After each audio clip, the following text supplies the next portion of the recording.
And even the club, I don't think predicted that he'd be involved this significantly this early. But he's grabbed the opportunity with both hands and he's flying. So hopefully, like we said, the injury is not too serious and he's able to get back to it. Jay here, Stretford Paddock. This is the Academy Review featuring Academy Scoop, or Finn as he's known to his friends. As always, we're going to be chatting about all the latest Academy news for Manchester United, plus as well some youngsters making debuts of sorts. We've had Ayden Heaven making his full Premier League debut against... I almost forgot then. Do you know what I mean? It's that exciting. We beat Leicester 3-0. I've always forgot who we played. We just have this conversation about memory loss off camera. And I'll tell you what, I can't cope with United winning twice in a week by 3 goals. It's absolutely not me for 6. I'm telling you, I'm all over the gaff. So yeah, I'm going to talk about Ayden Heaven against Leicester. Also as well, Harry Amass finally making his debut. We're chatting about how that seems like it should have happened a long time ago. So we're getting into all that, plus what's been happening with the under-21s. So we'll start at the King Power Stadium. What do you want to talk about first? Who do you want to talk about first? Yeah, well, we start with Ayden Heaven because he made his full Premier League debut, obviously making his first start in the competition. And again, like his other performances, I think he was class. Honestly, defensively, on the ball, just looks so accomplished for an 18-year-old. An 18-year-old centre-back in the Premier League, you don't see them that kind of complete and look so polished at that age. I think it's really impressive. He had authority on the ball. He's happy to knock it past someone and go on a little run. His passes look, tidy. Also happy to play some line breakers or at least attempt them. And defensively, he was solid.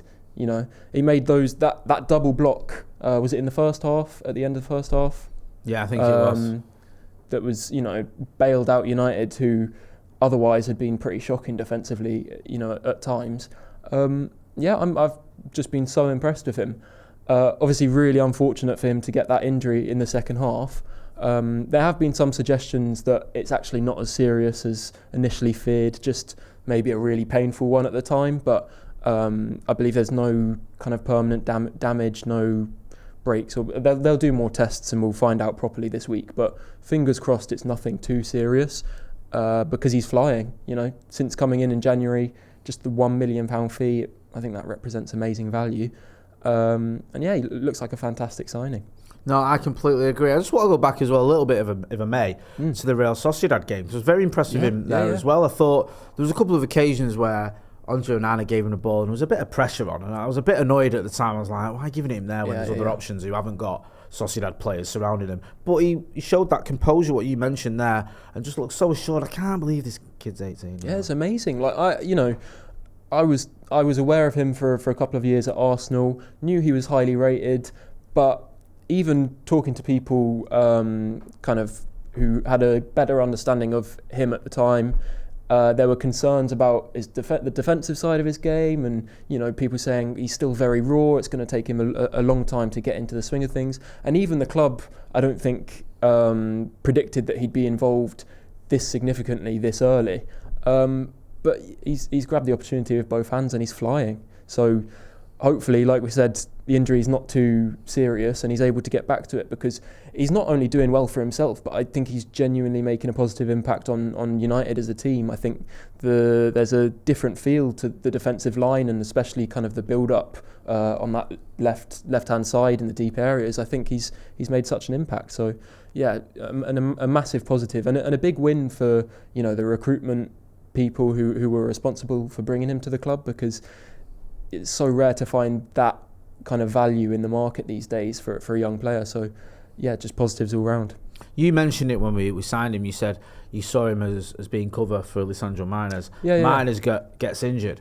Then a lot of people were thinking, well, is he going to be covered if he comes straight in? And he kind of has, hasn't he? And just sort of hit the ground running. Yeah, and Amarim doesn't seem like he's hesitating in terms of, being willing to give him starts, give him significant minutes. I think he's shown that he's up to the level, doesn't look out of place. And I think Amarim's the type of coach who he won't just hand out debuts and minutes to academy players, but if he thinks they're ready to contribute, then he's more than willing to. I think it's kind of taken a lot of people at the club by surprise, but it's a very welcome one. And I'll be refreshing your Twitter feed to find out any updates if we get any on the injury. Hopefully, like you said, it's important to mention also. Barcelona tried to hijack the deal when he came. So says it all, doesn't it? I'm slightly worried when I hear players have chosen us over Barcelona, but he knew what he was doing. Isn't it? Yeah, it's a bit like, really? But he knew what he was doing. He wants to go to Barcelona when you can live in Manchester. Anyway, Barcelona's rubbish. Well, we move on to Harry Amass. Great young player. I've spoken about this a few times, Finn. I mentioned to you off camera. We chatted to him in pre-season. Excellent mindset, very mature player. When you chat to him, sort of, he was, self-critical at times. Sort of very aware of his performance levels. At one point where he spoke to Steen, he was like, not my best game, I can do a bit better. The next game he was like, that was more like it. Just seems like he's got a really sort of mature head on his shoulders and a very good footballer as well. And you said he was on the bench when he was 15, so it's been a little while coming, this one. Yeah, so obviously we signed him from Watford a couple of years ago, and they were very keen to keep hold of him and provide a pathway for him, to the extent that they had him on the bench in the FA Cup for the first team when he was 15 and something 100 days.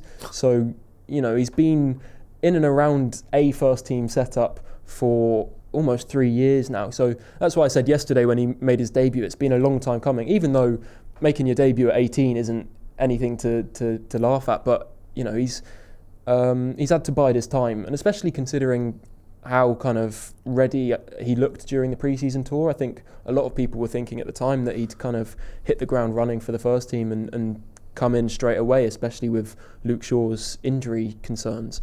He's had to wait for his debut, but there's no better time to make your debut than on your 18th birthday, is there? No, it is a bit of a birthday present now for him. Yeah, because it was surprising me, because I think, and you can correct me if I'm getting this all completely wrong, was it the Barnsley game when I think we had Toby Collier at left back, and rather than, I don't know what the situation was with Amass then when he was injured, he just wasn't available. But some of those decisions felt a little bit weird. Yeah, it felt like, why not give especially against lower league opposition, but for whatever reason he hasn't got the opportunity until now. How do you think he got on?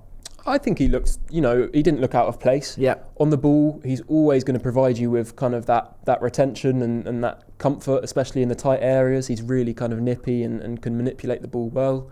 I think physically there's still going to be room for development there in terms of his, running power and his ability in the duels and stuff. But yeah, I think he did well for himself, and I think he's another positive and another player that Ruben Amorim can be looking at as a genuine option if called upon. Yeah, definitely. It's quite interesting, isn't it? Because obviously at left wing back now, you look at the options you've got. You've got Patrick Dorgu, you've got Leon coming in as well from Paraguay. I think you said they're gonna look at him and see how ready he is and what. Yeah, I think they'll evaluate him, during pre-season, give him a few weeks to train with the side and see whether they consider him ready. Maybe they'll consider a loan, but I think maybe it's more likely that he'll stay around the first team setup. Obviously hard to tell because it's quite far down the line. But yeah, I think the big thing is that Amorim's wing-back positions demand a lot from you physically. You need to run more than pretty much any other player on the pitch. You need to have a lot of pace, a lot of strength. And so I think maybe that's the reason that Amass hadn't got an opportunity up to this stage, because he's maybe not as strong or quick as a Dorgu, but you look at what he brings technically and on the ball, and it's hard to turn your nose up at him. So it'll be interesting to see how they go about integrating him, whether he's considered for a loan next season or if he's kept within the first team. But yeah, really happy for him. It comes thoroughly deserved, the opportunity, and I think he did well. And obviously, last season, with all the domestic success that United had with the under-18s, he was such a key player in all of that success, in the trophies they won. He stepped up to under 21 level really well this season. So yeah, it's so well deserved, and I'm glad to see he's finally got a chance. Yeah, me too. Like I said, very good player. We'll see what happens with him, but hopefully he can get some more minutes for Manchester United, because he certainly looks the part when he does play. What else have you got for us then? Because it's not just about the first team, is it? Though it does feel a lot like we talk about the first team. Also good to see Chido. Yeah, that's a good point now. I don't want to dismiss that. Another little cameo. You feel like this is all sort of building nicely for him. It's how you want to integrate a young player like that. You don't want to just chuck him in. You want to give him 10 minutes here, 15 minutes here, to let him kind of graduate into the side and get up to the speed of first team football. So I think it's going under the radar a little bit, but I think we're managing his development really nicely. So yeah, more positives to take. And a big thing is, young players across the country who aren't at United will be looking at what's happening in terms of Ruben Amorim giving these young players opportunities.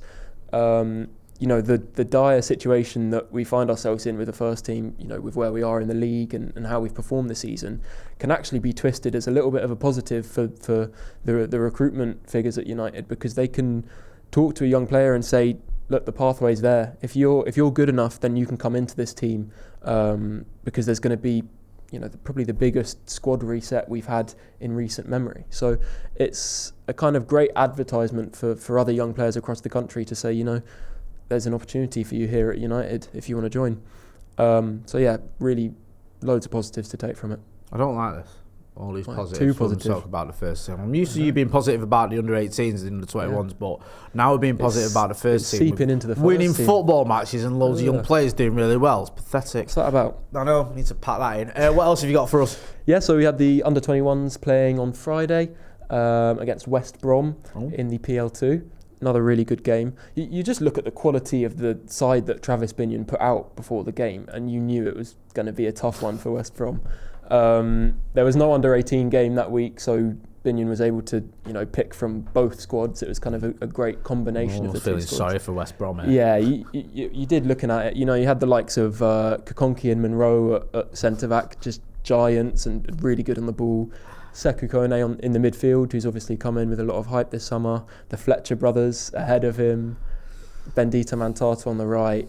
Biancheri up top. And James Scanlon on the left.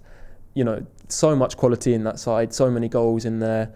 And yeah, you knew it was going to be a rough evening for West Brom, and it was exactly that. Yeah, so the first goal came really early, just before 20 minutes. Tyler Fletcher played Mentato into the space on the right wing, and he put a first-time right-footed cross over to Biancheri in the box, who could finish from kind of point-blank range. And I think it was the exact kind of goal that Ruben Amorim wants his first team to score. So you had Mentato, who in this scenario would kind of be the right wing-back. Tyler Fletcher, who, although it isn't his natural position, would have been kind of the right-side number 10. So he played Mentato into the space, who kind of ran it to the byline. Where would Tyler Fletcher's natural position be, do you feel? He'd be a little bit deeper, so if he were to come into the first team, I'd expect him to play in one of the pivot positions. Okay. So you've got Tyler and Jack. Tyler tends to be the deeper of the two, kind of a box-to-box, or sometimes even a number 6, kind of sitting deep and dictating, and then Jack is more of a kind of number 10. But it was Tyler who found himself in an advanced position, played the ball to Mentato, who's a left footer, but he put a brilliant first-time right-footed cross in, and great movement from Biancheri to be in the right place for his 18th goal of the season, which has kind of gone under the radar. He had an arm injury across the winter break, which put him out, but he's kind of got back up to speed now, so great to see him back amongst the goals. I want to talk about Mentato a little bit, because I've got a hunch that in the coming weeks we'll see him push closer to the first team. I think figures within United really, really like him, like his profile and his attributes, and obviously we heard the news of Quenda going to Chelsea. Obviously he's going to stay at Sporting for another year, I think. It was 2026, I think you're right, in the summer is when he's going to go to Stamford Bridge. Yeah, but there was a belief, I think, within the club that United had a good chance of signing him, and obviously Amorim's got the pre-existing relationship from Sporting. He played at right wing back a lot for Amorim, so I think that's where he would have come in. So United will now be looking at alternatives, and I think Mentato represents a lot of qualities that Quenda has that makes him effective in that role. And it was kind of a good example of how he could contribute with that right-footed cross. Amorim loves the wing-backs to kind of get really high and play balls in from the byline. I put out an article on my Substack this week that detailed how he could kind of fit in.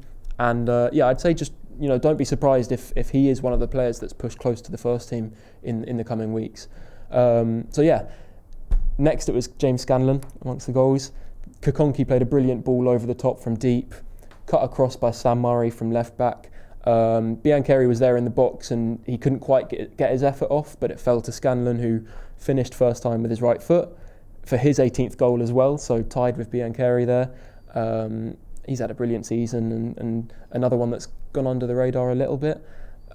Next it was Mentato. All these goals came in close succession and you did just feel bad for West Brom a little bit.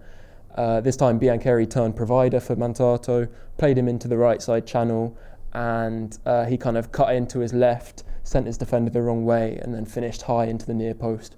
Really nice kind of solo goal, a lot of quality. Brilliant to see. I'd say Mentato was probably the brightest performer for United in the first half.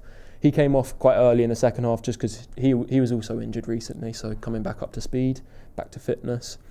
And then the last 2 goals were made in the Fletcher household, both of them really similar. Tyler Fletcher cutting it across to Jack Fletcher to finish first time, literally identical goals. And yeah, that was 5-0 United before half time. Did it get any easier for West Brom? Yeah, you could actually say it did, yeah.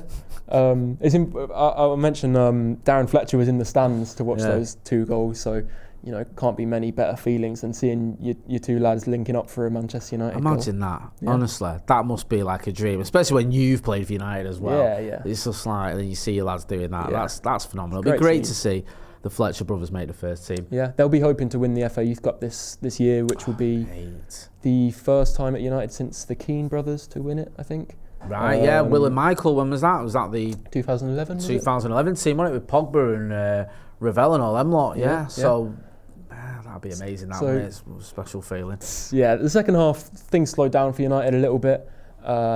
They kind of sat back a little bit more, committed defensive numbers back a little bit, and there were no more goals for United. But we did see the under-21 debut of Jaden Nagwashi, this young, highly rated centre back who we saw him make his under-18 debut only a couple of weeks ago, so he's really being pushed now. He also played for England's under-17s in recent weeks, so he's kind of come out of the blue a little bit, but someone that I'd expect to see a lot more of. Quite a tall centre-back, seems to be comfortable on the ball, pretty quick, strong, so yeah, one to keep an eye on for sure. West Brom were able to pull back a consolation goal.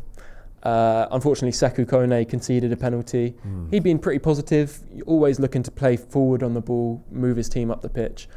He was just trying to basically get his body in between one of West Brom's attackers and the goal, and he was a little bit over-aggressive and brought the player down. But he'd had a great performance overall, and yeah, West Brom were able to pull one back from the spot, but United didn't care. 5-1 is not a bad result.